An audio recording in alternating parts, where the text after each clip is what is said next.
and then you sort of went video game mode with I think 19 points the rest of the quarter, a zillion blocks, assists. Just talk about that run that you spearheaded. Just continuing to kind of be aggressive. I felt um like we were letting them off the hook a little bit and wanting to make sure that I demanded the ball, especially in the post. Threes were falling, and just the way that we continued to move the ball, my teammates found me and got us kind of into the zone and the run that we wanted to be at. Hi, everybody. For Kayla, you had a career high in 3-pointers with 6, and a lot of them you really sort of cashed in on those catch and shoot opportunities. How do you think your sort of game on offense really helps make the group even more special? Just spacing, being in the right place at the right time, and just shooting with confidence. Hello, all. Congrats on the win. Coach, my question is for you. It's regarding KT's offensive performance tonight. When KT hits at least 2 3-pointers, including her career high 5 tonight, this team six, excuse me. 6'7", Yes. 6'7". Her name is Kathrila. Oh, can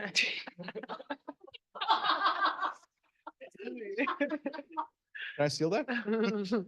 But anyway, Anyway, okay. the team is 5-1, and the average margin of victory is just over 13 points. So what does KT's newfound offensive abilities bring to this lineup from a coach's perspective? And Breanna, what does it bring from a player's perspective too? Yeah. Look, I mean, firstly, I think she practices this every single day. And tonight I complimented her because she started her role. You know, we all have different roles that we have to fulfill on this team. And, you know, she plays her role perfectly. And some nights she's going to get a lot more threes, and other nights, this is one of the nights, every time it goes up, I know it's going in because I see it every single day in practice. And she's always going to give us great effort. So well done, KT. Yeah, I mean, I think that like Sandy said, you know, she's continuing to be in the gym working on her shot, but the fact that when she shoots it, she's staying in it, like she's not overcutting and things like that, and understanding like, yeah, she's a shooter and I'm going to space to my range, and then the rest of the team just continues to find her, and she knows when to knock it down and when to continue to move it. Stewie, so far, obviously 6 blocks tonight, and you know, the zillion blocks so far this year. You've averaged the most blocks and stocks combined in your career. What has been the difference this year that you've seen? Blocks plus steals, my fault. I didn't know either. What have you been seeing just on the defensive end, especially this year? Has it been more of an emphasis to you on the defensive end?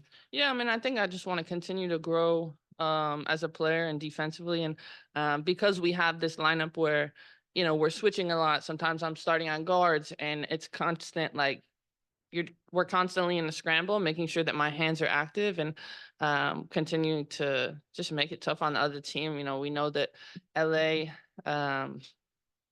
turns the ball over a lot, and just making sure that hands are in passing lanes.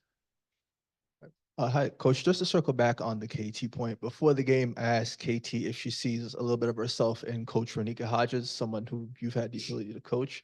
You know, when you're able to see KT prepare and have a game like this, do you see that parallel to? Yeah, no, 100%. I mean, that's her coach too. But Coach Ron would actually say that she had to learn to play defense when she came in because she was an offensive player in college. And when she was in Houston, she said she had to be committed to that to get some court time. KT's always been a great defensive player, and I think she's developed that 3-point shot. But yeah, she, you know, Coach Ron works with her a lot daily, and, you know, pours a lot of her, you know, her information and skill set into her game as well. And it's, you know, they work really hard when they get out in the court. It's fun to see the work you put in, you get the results. Bree, can you talk about the chase down block that you had on Stephanie Talbot and the fans' reaction towards it? And Coach, talk about how you contain Ari McDonald and Kia Nurse in this game. I mean, just not giving up on the play.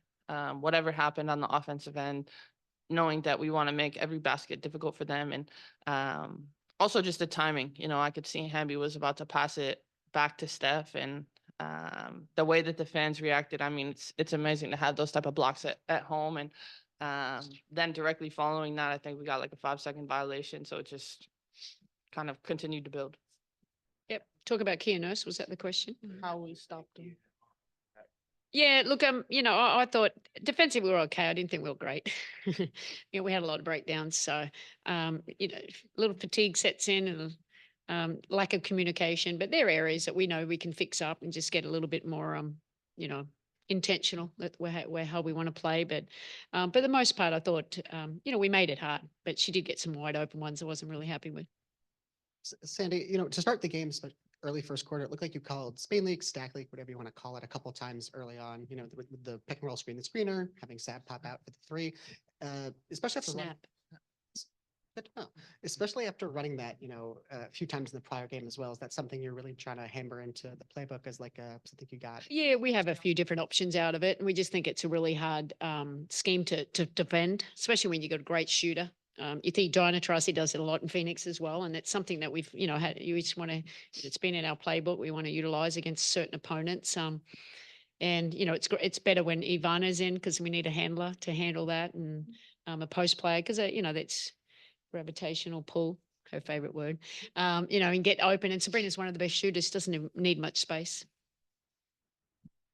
KT, so Ellie the Elephant joined you during that post-game interview with Holly Rowe. I saw she was trying to like peek her, head into the shot.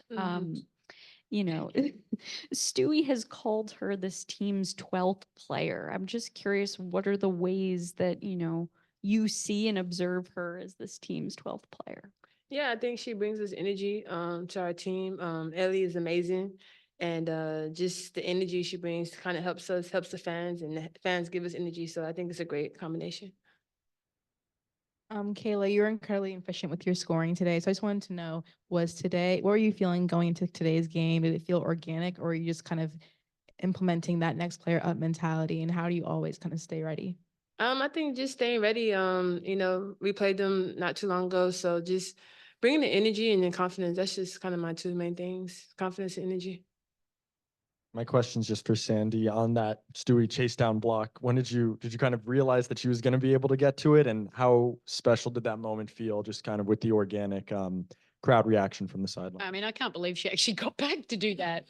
I was impressed, and then it was coming, and then it was like, and then, obviously she hit the backboard, and I was like, oh gosh, here we go. What are you doing that for? But I mean, that's inspiring. That gets the crowd going. That gets her teammates going. And that's what Stewie brings to us. I mean, she's a great two-way player. And just not just the blocks, her activity. If you track her running around, I mean, her movement and how she affects our overall game, we're at the best when she's doing that. And that was pretty impressive, even if it was on the Aussie. So she won't live that one down. I'll remind her.